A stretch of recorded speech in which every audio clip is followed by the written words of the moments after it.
श्री स्वामी समर्थ। नमस्कार विद्यार्थी मित्र मैत्रिणींनो, आपले YM3 क्लासेस हे आपल्या यूट्यूब चॅनलवरती स्वागत आहे। आज आपण मराठी व्याकरण त्यामधील क्रियापद या घटकाचा अभ्यास करणार आहोत। चला तर मग वेळ न लावता लगेचच व्हिडिओला सुरुवात करूयात। सर्वप्रथम आपण क्रियापदची व्याख्या पाहूया। वाक्यातील क्रिया दर्शवून वाक्याचा अर्थ पूर्ण करणाऱ्या शब्दाला क्रियापद असे म्हणतात। इथं आपल्याला व्याख्या काय दिलेली आहे तर वाक्यातील क्रिया दर्शवून म्हणजे एक वाक्य दिले असेल त्यामध्ये काही तर क्रिया केलेली असणार आहे, ती क्रिया दर्शवून त्याचा अर्थ पूर्ण करणारा जो शब्द असतो त्याला क्रियापद असे म्हणतात। आपण येथे 10 उदाहरण घेणार आहोत व त्यामधील क्रियापद कसं ओळखावं हे पाहणार आहोत। परीक्षेमध्ये आपल्याला असं उदाहरण दिलं जातं व वाक्यातील क्रियापद शोधा असा प्रश्न केलेला असतो। तर सोप्या प्रकारे क्रियापद कसं शोधावं हे आपण पाहणार आहोत। पहिलं उदाहरण पाहूया। मी अभ्यास केला। आता क्रियापद कसं ओळखायचं? मी अभ्यास काय केलेला आहे तर केलेला आहे।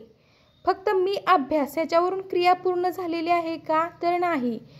केला हा शब्द इथं आहे त्यामुळे ह्या वाक्याला काहीतरी अर्थ निर्माण झालेला आहे किंवा वाक्य अर्थपूर्ण झालेलं आहे। त्यामुळं मी अभ्यास केला ह्या वाक्यामधील केला हे क्रियापद आहे। तर पहिल्या वाक्यातील क्रियापद केला। आता दुसरं उदाहरण पाहूया आपण। दुसरं उदाहरण आहे ते स्पर्धा। ते स्पर्धा एवढंच जर आपण वाक्य वाचलं तर या वाक्याला अर्थ आहे का? नाही। तर संपूर्ण वाक्य आपण वाचावं। ते स्पर्धा जिंकले। ते स्पर्धावरून काहीही अर्थ लक्षात येत नाही, पण जिंकले ह्या एका शब्दावरून त्या वाक्याला अर्थ निर्माण झालेला आहे। त्यामुळं या वाक्यामध्ये जिंकले हे क्रियापद आहे। त्या शब्दामुळे त्या वाक्याला अर्थ येतो किंवा अर्थपूर्ण वाक्य त्या शब्दामुळे तयार होतं, तेच क्रियापद असतं, हे नेहमी लक्षात ठेवायचं। आता तिसरे वाक्य पहा। तो गावी होता। आता तो गावी ह्याला काही अर्थ आहे का ह्या शब्दांना? नाही। तर होता त्यामुळे हे वाक्य अर्थपूर्ण झालेलं आहे किंवा वाक्याला अर्थ आलेला आहे। तो गावी होता यातील क्रियापद काय होणार? होता। आता चौथं, मी सकाळी लवकर उठते। ह्यातील क्रियापद काय होणार? उठते। आता पाचवं वाक्य, एक शिक्षक होते। होते हे क्रियापद आहे कारण त्या शब्दामुळं त्या वाक्याला एक विशिष्ट अर्थ आलेला आहे किंवा वाक्य अर्थपूर्ण झालेलं आहे। 6 नंबरचं वाक्य, आईने स्वयंपाक केला। आईने स्वयंपाक ह्याला काय अर्थ आहे का? नाही। तर आईने स्वयंपाक केला ह्या पूर्ण वाक्याला अर्थ आहे, त्यामुळं केला हे क्रियापद आहे या वाक्यातील।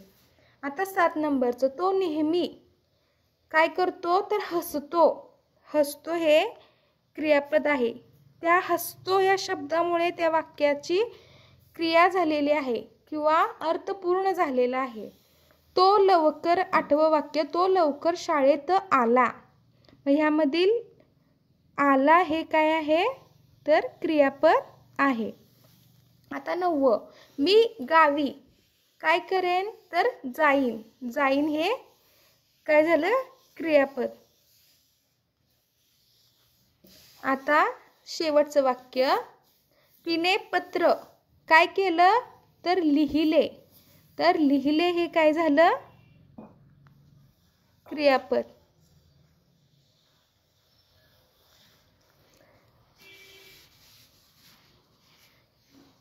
क्रियापद म्हणजे काय तर वाक्यातील क्रिया दर्शवून वाक्याचा अर्थ पूर्ण करणारा शब्द असतो व आपण प्रश्न करायचा।